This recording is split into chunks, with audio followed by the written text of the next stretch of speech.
All right. Welcome everyone to our first community webinar that we have for this year. I just want to say before we get started, if you do have any questions, probably the best way to do it is hop in the chat box there that Brett will be monitoring, and we'll be able to address any questions in real time. Aside from that, if you really need to discuss a question, put that in the box as well, and we can put you on allowed to talk or allowed to talk with video if you need to sort of verbalize your question. And right at the end, we'll open it up to everyone to sort of chat and mingle and whatnot. We've got plenty of time at the end there for some Q&As. Okay, so I understand that we have a variety of different umpires here today, that we have some experienced umpires and some brand new umpires. If you are a more experienced umpire, this is a fantastic opportunity to take this knowledge and pass it on to some less experienced umpires, or take this into your teachings and potentially be a mentor role for some younger, less experienced umpires. Okay, so really off the top, our role as a community umpire is pretty basic, that we're an impartial third party, and the three pillars being fairness, safety, and enjoyment. So we're making sure that games are played within the constraints of the rules and the regulations. That's going to change depending on the level that you umpire. That may be dictated by the official baseball rules, the Little League rules, and then you've also got your state and league regulations on top of that as well. Then, of course, particularly the junior level, safety is really important. So making sure that the proper equipment is being worn, that players are playing within the rules and regulations, and using them as a guideline for the minimum requirements to mitigate risk. And then finally, enjoyment. So the biggest thing, I guess, with community baseball umpiring, as opposed to potentially high-level umpiring in tournaments or at a national level, is making sure that everyone is having fun. We're helping facilitate the participants' enjoyment, and usually if they're having fun, so are we as an umpire. So the easiest thing we can sort of do, I guess, even at a community level, is what we call professionalism.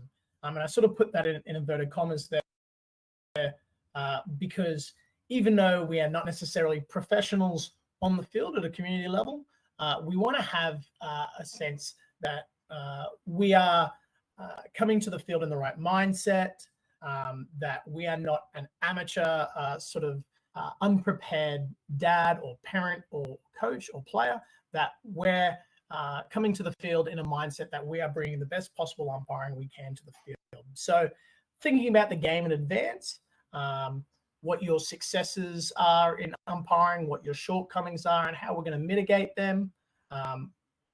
Stuff like if we're doing a Little League game, what particular rules we may have to enforce, or what sort of ethos we're going to take around that Little League game as opposed to potentially a low-level senior baseball game. So getting in that right mindset from the get-go is really key to us umpiring really well, even at a community level.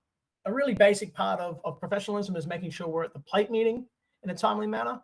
Generally speaking, we say 5 minutes before. A good way to come across as confident and professional at your plate meeting is to rehearse your plate meeting blurb. So think about what specific rules and regulations that you have for that game, and 2 or 3 points around the regulations that potentially have reared up from previous games, that you may need clarification on, that you know the coaches may need clarification on, and making sure that we're also going over the ground rules. And right here, I've sort of said first impressions count and attire should be impartial. So leads us into our next clip here. We've got 2 crews of fantastic umpires here from the same club.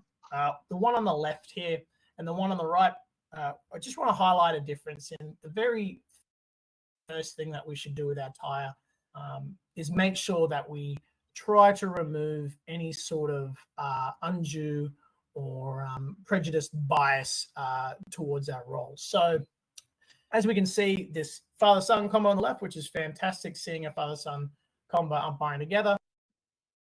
They both have the red undershirt of the home team, the red cap of the home team, and the red socks of the home team.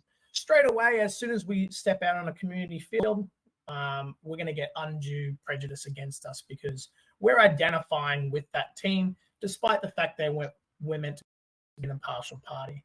That's not to say that these umpires didn't do a fantastic job and weren't impartial the whole time and didn't even think about something as trivial as that.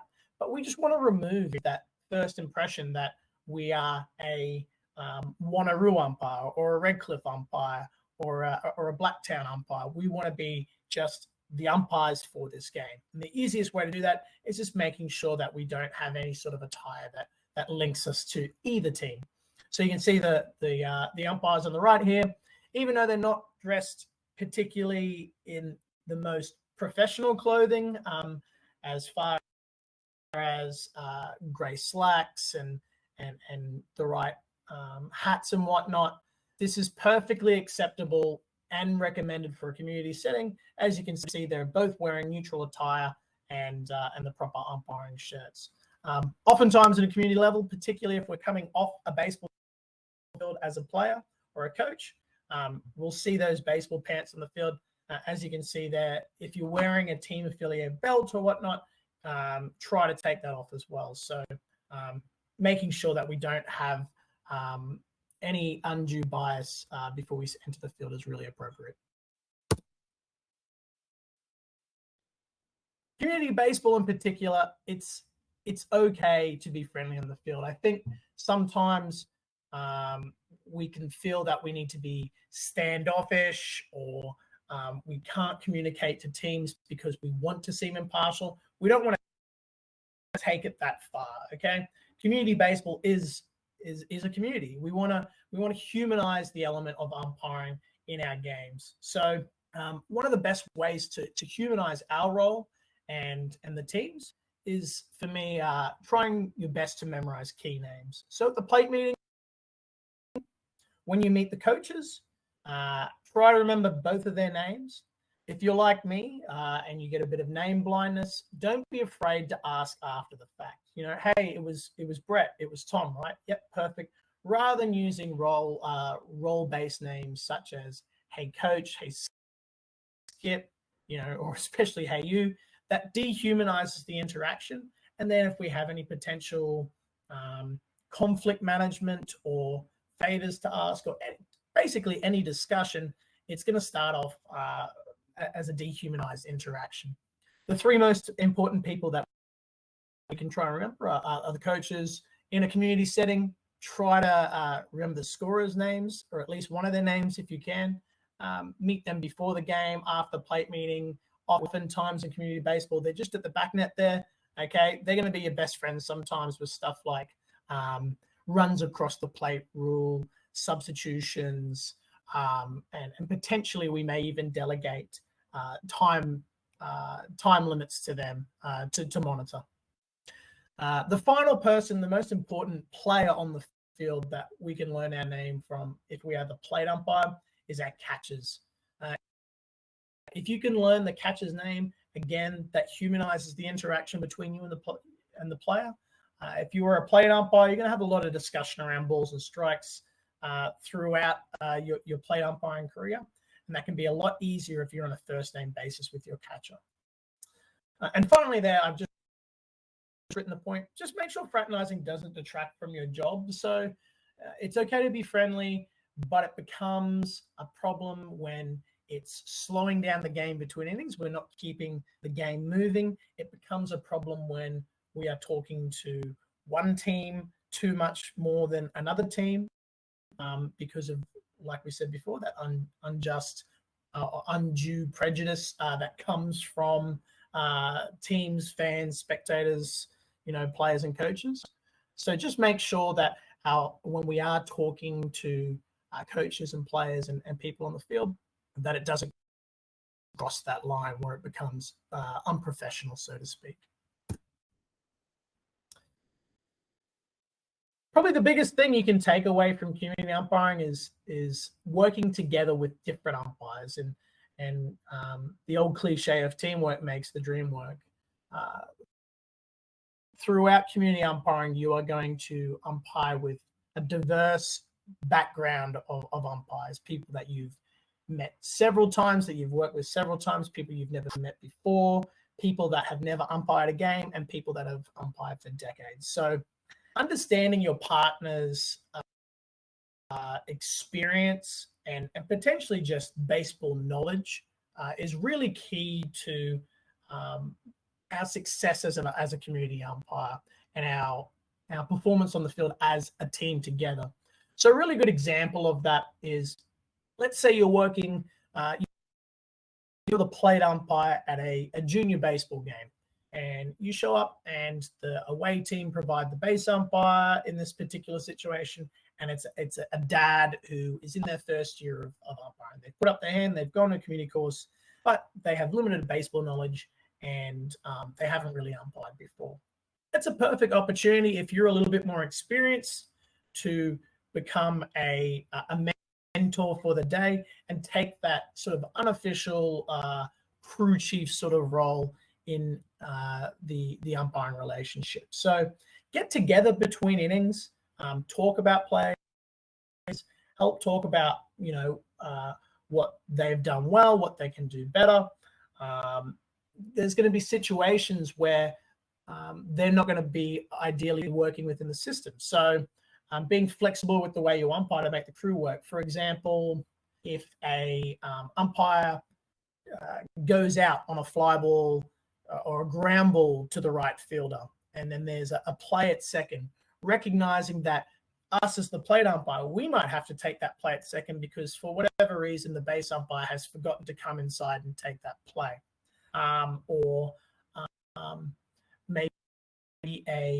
maybe we call someone out on a tag play. It should be an unforced play at the plate, but we forgot and we thought it was a forced play, and we're unsure, and we're working with someone who knows the rules extensively. We can perhaps lean on them a bit more than we would otherwise. So it works both ways, and just making sure that we know our partner's experience, not setting our expectations of their umpiring, potentially what our level would be, is really important to making sure that we work together really well. That one there's a big one with the social element of it as well, Tom. You talk about humanizing community baseball. If you're actually working with your partner, you are humanizing community baseball as well as the role of the umpire. If you're going in as an experienced umpire, working with an inexperienced umpire, breaking down the barriers between the two of you, making it a bit more of a social atmosphere, can actually make umpiring really enjoyable. So a big thing is, as experienced umpires, if you are an experienced umpire working here, or if you're a new umpire, don't be scared to ask questions. Don't be scared to actually be social with umpires. We're actually a pretty good group of guys, some of us. Yeah, absolutely. And you're going to make that experience of that that other umpire significantly better if you're able to interact with them, rather than just making a task of it that you're working with this person just for a task and you don't need to actually get to know them.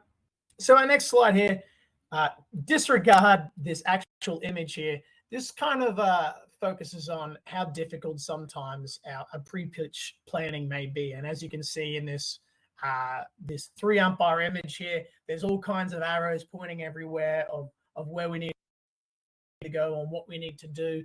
And trying to make those adjustments on the fly isn't necessary in baseball.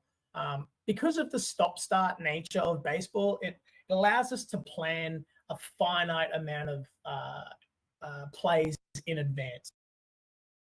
So, for example, if we have a runner on first and we're the base umpire, we should be using the stop-start nature of baseball to think before the balls actually hit.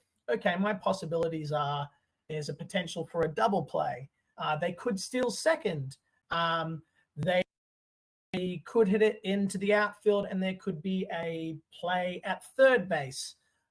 So there's a finite amount of plays on each potential situation that we can plan in advance for. And we want to take advantage of that in baseball and the stop-start nature to make sure that we can come to the right outcome when we reach it. We also talk about soft focus and hard focus to maintain mental energy.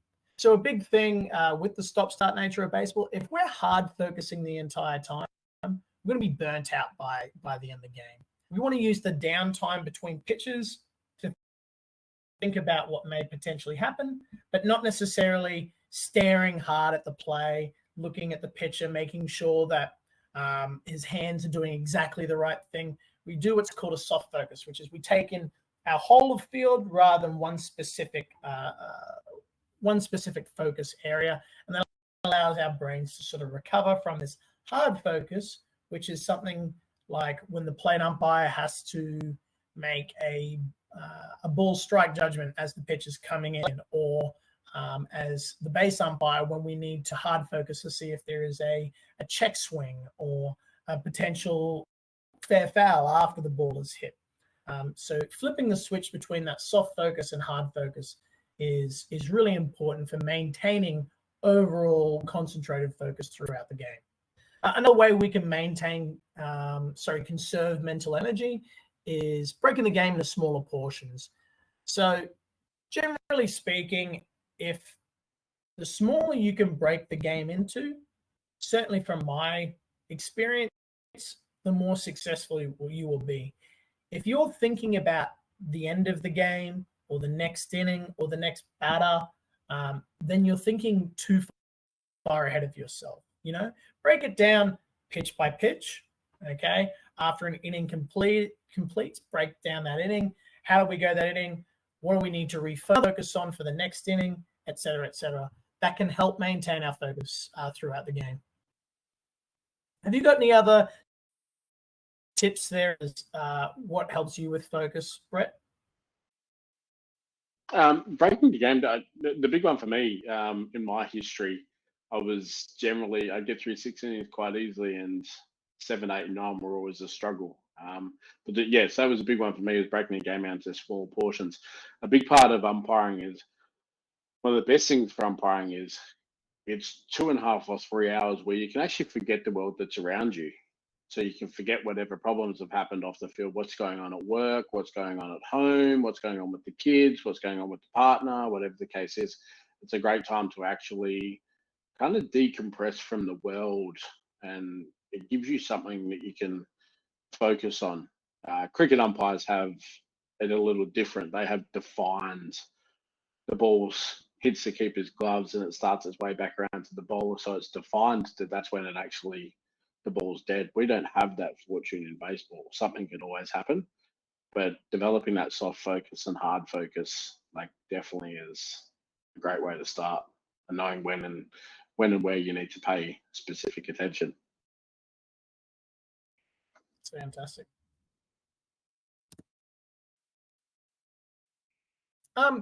We're going to talk about pre-pitch communication. So a part of our focus that helps throughout the game and part of our teamwork is what we sort of globally say is pre-pitch communication.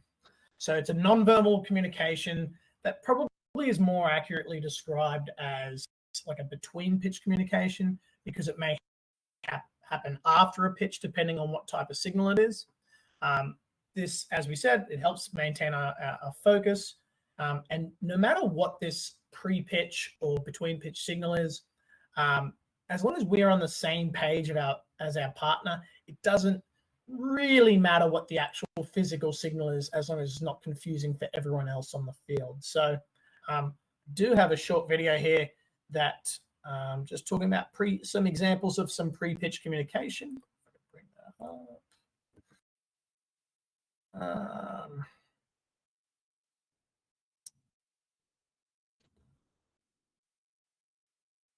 Okay.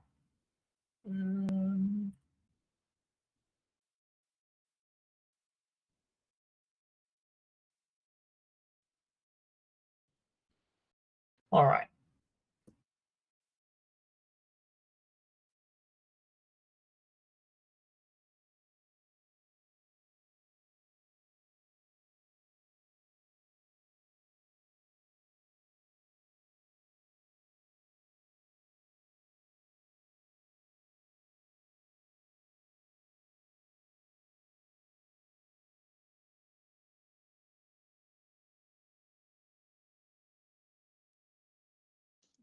So just while Tom's looking for that little poll that I just started there, what has brought you to begin and start your umpiring journey?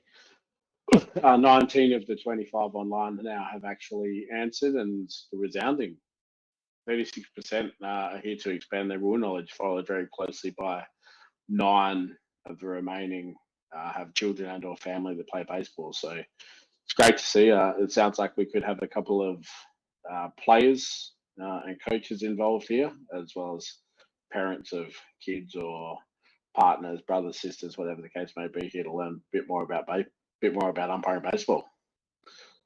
I will just put up a couple of polls just to kind of understand a bit about you guys, and there is an opportunity. You can raise your hand to actually speak. If you do want to ask a question or anything, you can either drop it in the chat or raise your hand and actually speak. If we buzz through this, we might go to a quick Q&A for Tom. I know it's 5 o'clock in the morning or something for him where he is right now, but we'll be able to do that at the end.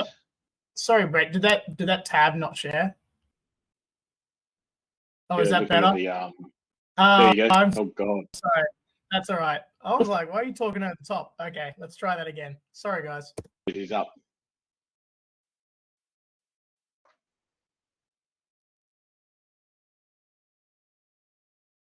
No sound on it, Tom.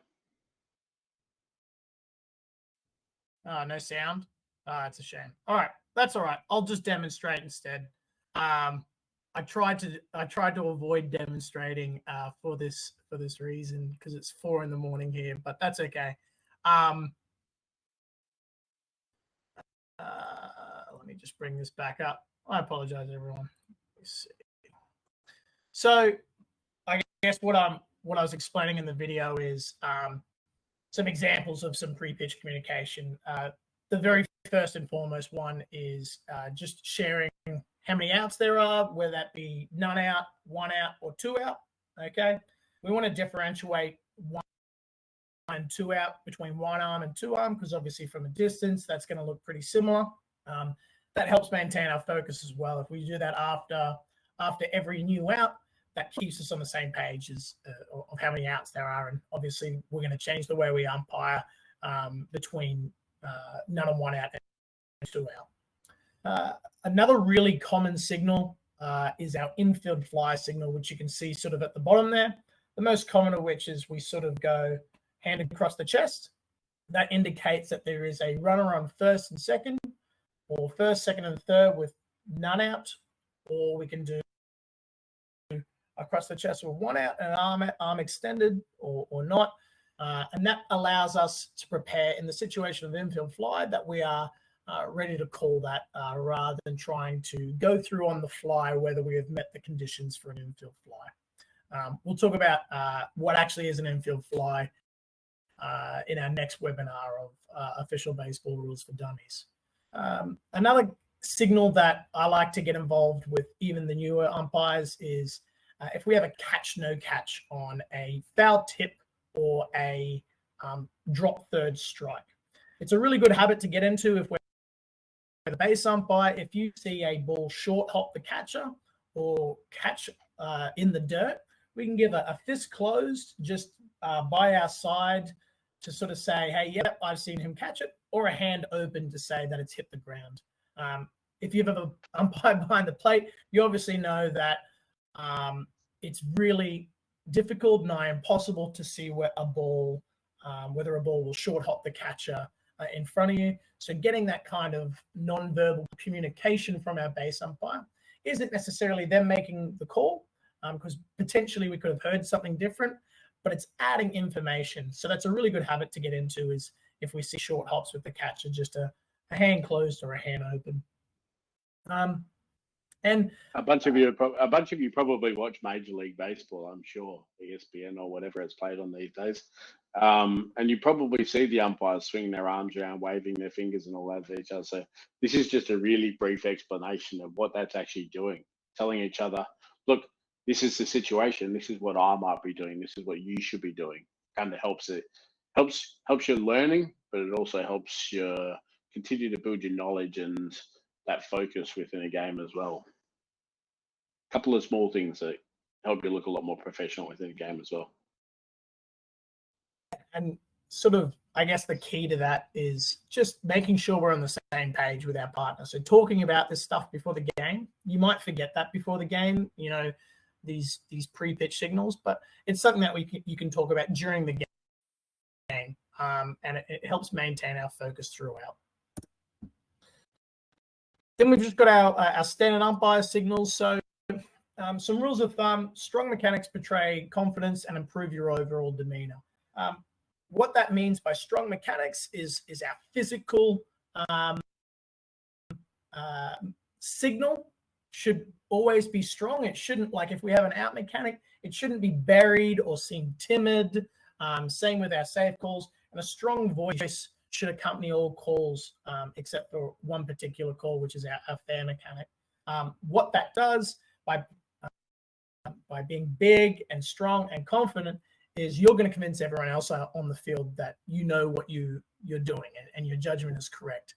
Even if you think that your judgment is correct and you seem timid or hesitant, then that immediately is going to be portrayed to the whole field and people are going to be second guessing you. So a really important thing, particularly when we're first starting to umpire, is making sure that our overall demeanor is strong and confident and that we do things with authority.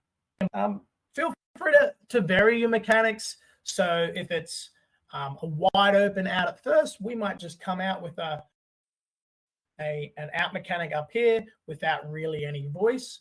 But if it's a bang bang play at first base, we're potentially going to use a lot more voice, a strong mechanic, or if you're comfortable, you may even what we call whack someone out. So that leads us to having fun with your mechanics. You know, unless you're in a really young junior setting, feel free to vary the way you umpire your mechanics. You know, I can hear some sort of older school umpires probably frowning upon that type of ethos, but if you have fun with your strike three mechanic, then use it. Don't be afraid to use it. Make sure you can, if you like whacking people out at first base, pull it out. That's fine. You know, don't overdo it, but have fun with your mechanics and to show that you can portray that confidence over time.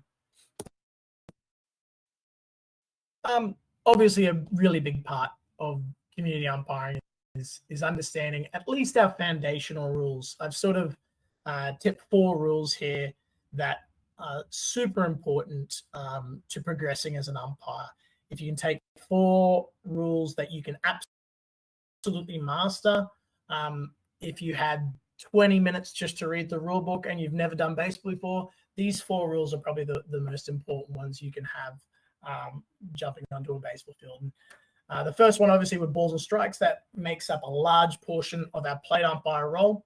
You know, understanding the strike zone, understanding that may be fluid based on our age group. Forced plays and unforced plays, this is potentially the biggest mistakes we see with our base umpires at a community level, is understanding, in layman's terms, when a fielder must tag a runner and when they just have to tag the base. Fair foul is another one that is confused even by more experienced baseball people. There's quite a few rules around fair foul, and mastering that is really important for umpiring moving forward. And finally, just understanding when runners need to tag up after the ball is being caught and what they can do after they've tagged up. And that leads into something that we call appeal plays. So we've got our session in September that covers a lot of these rules.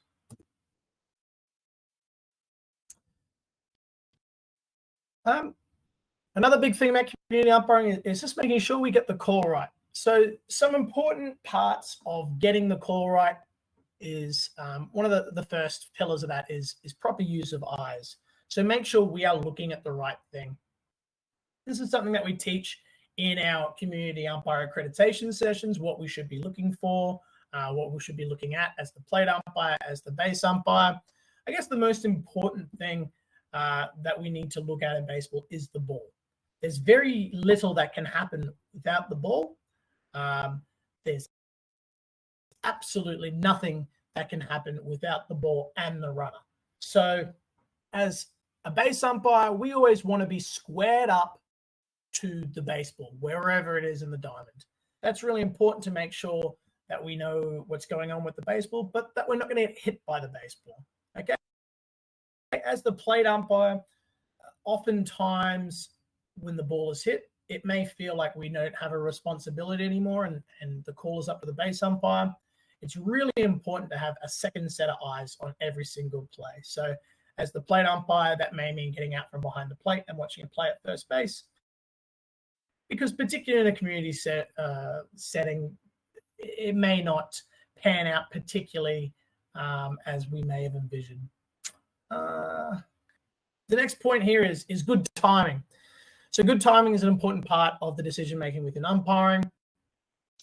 I think we've all been to a community baseball game where we've seen a newer umpire call someone out and the ball dropped to the ground. The biggest thing with timing in umpiring is we need to slow ourselves down, slow our internal decision-making process down, and slowing our external actions down. There is no rush with umpiring. There is very few examples of when we need to make a call immediately as opposed to in our own time. This is particularly relevant with balls and strikes as well. If you come from a playing background, we need to make a decision whether a pitch is a ball or a strike about 30 feet before it reaches the plate. So we know whether we swing or not. When you are umpiring, you want to make that decision after the ball has been caught. So we need to remove our decision-making process as a player away from when we are umpiring behind the plate and get in more of the mindset of an umpire. You know, stuff like even how the catcher caught a ball is not necessary to whether a pitch is a ball or a strike, but it's going to give us further information in our decision-making process of where that pitch tracked through. You know, it turns out that if a catcher short hops a ball, it's probably a pretty good indication that the pitch was too low. Stuff like that. If he dives across the plate, that's going to add information to us. Oh, okay, maybe that pitch was off the plate. So we're going to use more than just our player instincts in our decision-making process. The third point there is back yourself. Oftentimes on a close call, your gut feel can be the right call, okay? As long as you use the 2 points above, you're looking at the right thing, you're using good timing with your decision-making process, then usually backing yourself is the right call. If you hesitate, don't seem confident, second guess yourself, that's where you start to get a lot more calls wrong. The fourth point here, fix obvious errors like drop balls or force play mistakes instantly. Okay, that's a really easy one. If you have a steal of second, for example, and the guy tags him, it's a great tag. He's got him by 10 feet, and you come up with a really good out mechanic, and then all of a sudden you see the ball on the ground. Okay, that doesn't require the coach to come out and argue, or us to get together with your other umpire to talk about what's happened. If you know something very, very obvious like that, like a ball is dropped, that's something we can fix straight away. It's very easy. You know, you call the guy out, time. We got the ball on the ground. He's safe. Stay there. Okay. Another example of that is a force play mistake. If we call a guy out at second base because the ball beat him to the base, but then we realize he actually had to tag him, that's a really simple fix. Okay. If we've made a mistake because of our misinterpretation of the rule, we can fix that without getting together.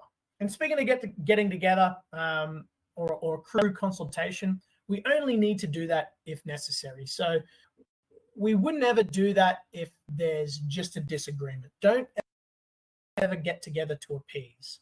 So if a coach comes out and says, hey, can you just get some help on that? If you are confident that you have got the right call, then stick with your call.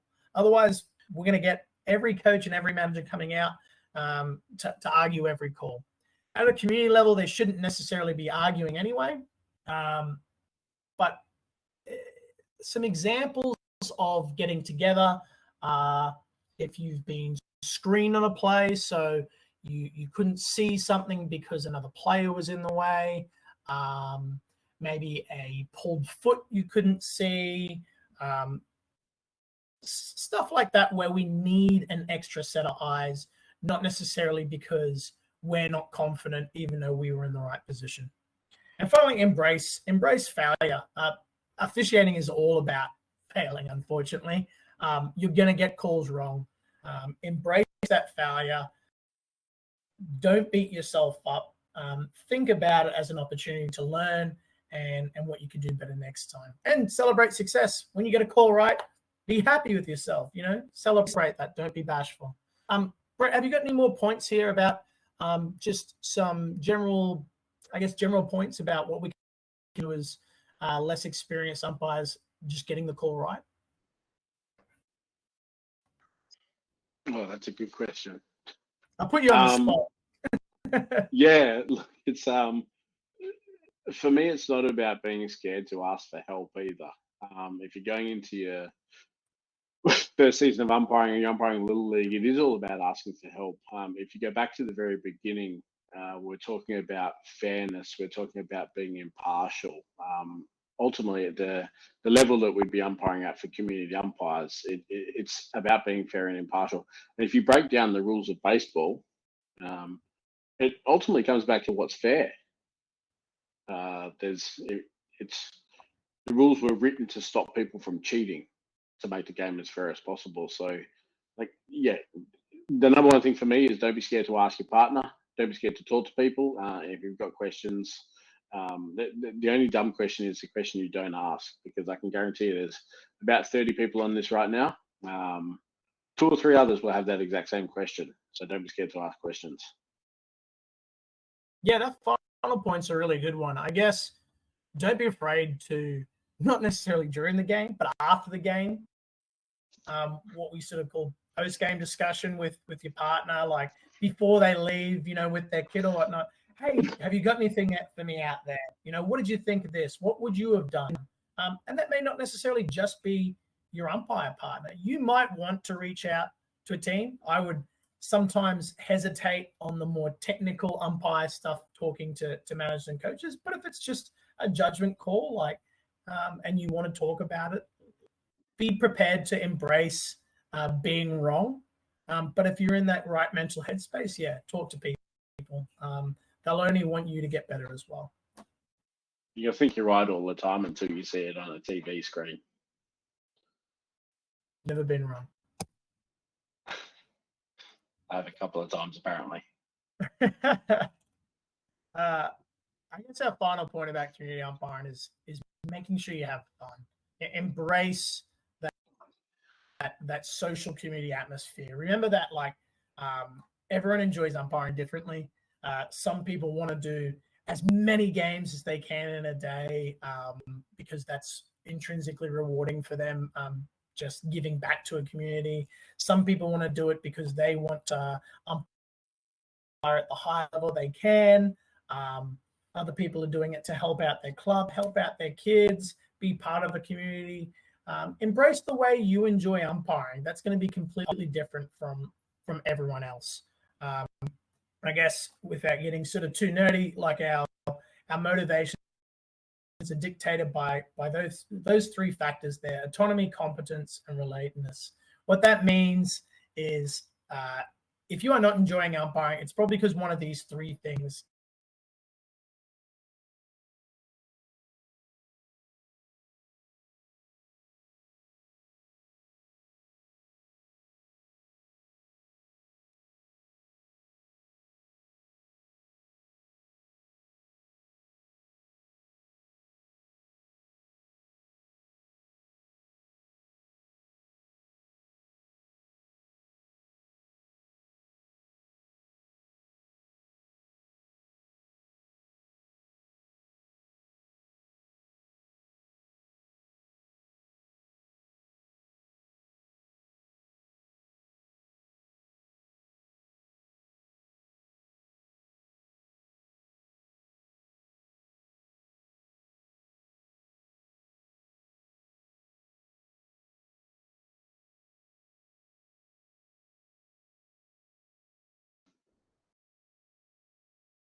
I'm not sure what's happened there, guys.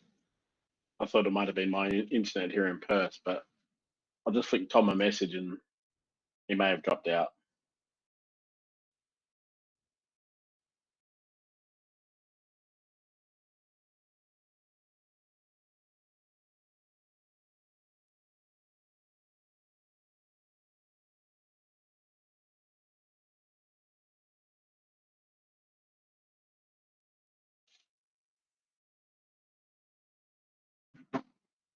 Looks like Tom's dropped out. We'll just wait a couple of minutes to see.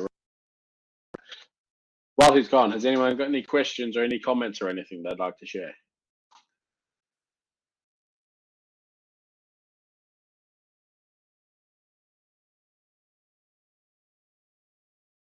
One that's just popped up is there any official baseball umpiring in Victoria, as the leagues don't seem to offer any training for new umpires? Funny that you asked that. I've actually been invited to Victoria by the CEO of Baseball Victoria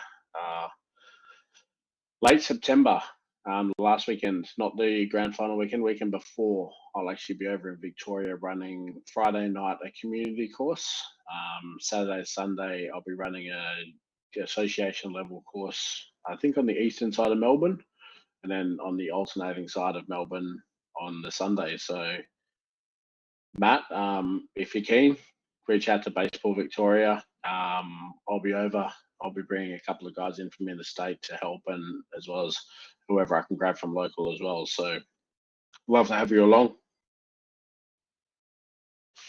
Let me see if I can figure out how to present. I know Tom sent me this.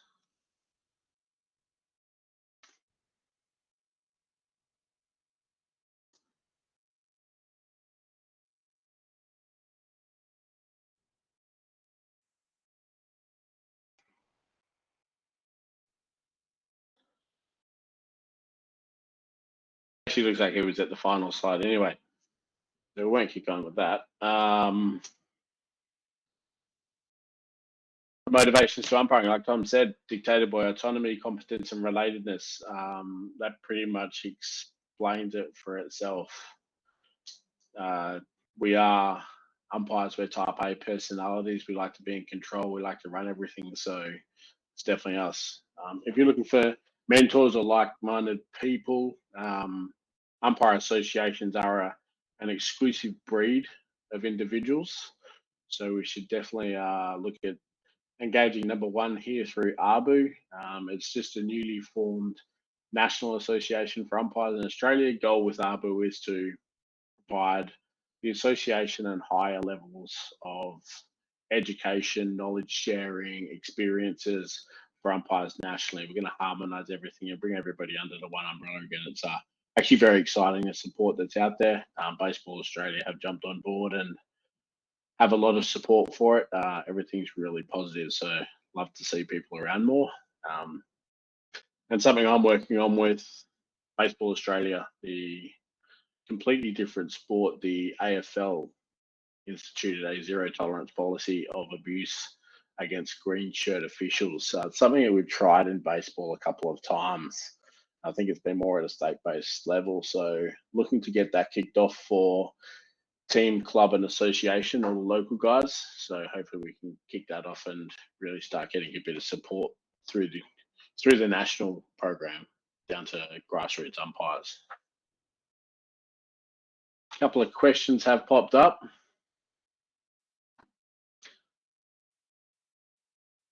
So I've answered Baseball Victoria. I'd love to see you end of September, Matt.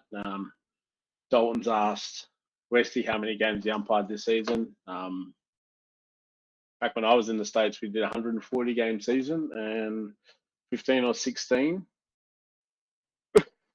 during spring training. So it usually knocks out about 160 games in a year, and then you can go off and obviously umpire in the ABL. I think Tom did almost 40 games in the ABL last year. So he's up at about 210 games plus whatever he does home in Queensland as well. So there he is. That's the downside of using the internet in Nebraska. It's probably not the most stable thing. Let me see if I can share this again. It was the last slide as well. I almost made it all the way through.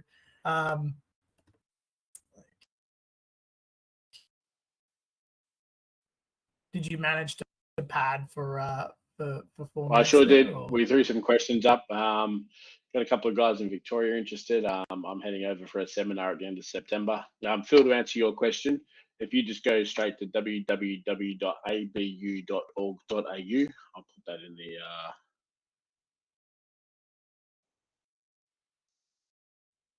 head straight there. There's links all the way at the bottom of the page. You have to sign up, set up a RefBook account. Then you can send the details off to Neil at Abu, and we'll get you all logged in and set up with Abu. The goal for Abu, I did ask the question, what do guys want to see a lot more of? The results in that were rules education and a bit more about the mental side of baseball. So we might look at engaging a couple of people to get them to talk about that for us. So we'll definitely looking at doing some rule education, some rules presentations. We don't want to take too much away from the state associations because it's their role, but this is just another avenue for guys to be able to learn and ask questions. So keep posted, follow Facebook, follow Instagram. There seems to be a lot of really cool stuff happening around on Facebook and Instagram. Take a look at that, and yeah, look, we're going to run these monthly. If there seems to be a desire for these to be a bit more often, then we'll have that discussion at Abu as the board and the committee. But really exciting things happening for Abu. Yeah, perfect. Well, your padding was pretty good outro in the end. Yeah, I got there. Were there any specific questions about community umpiring or any problems that anyone's encountered while community umpiring for the final? We've got about 3-4 more minutes. Yeah. Just back to that, your second question there, Phil. Finals on that weekend in Victoria. Yes, there are. Hence the reason I've actually separated things. I'm going to come in.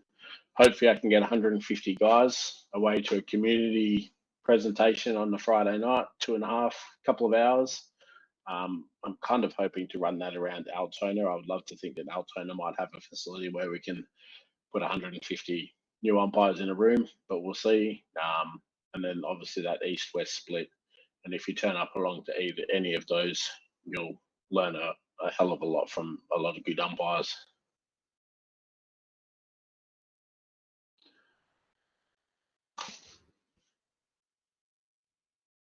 All right. Well, I'm good.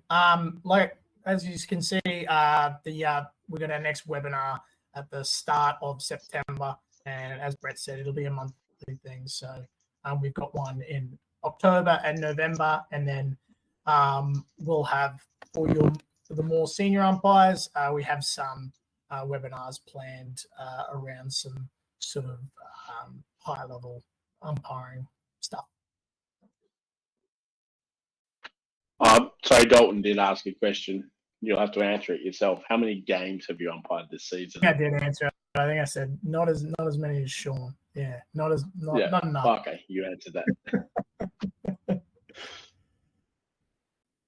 How many times?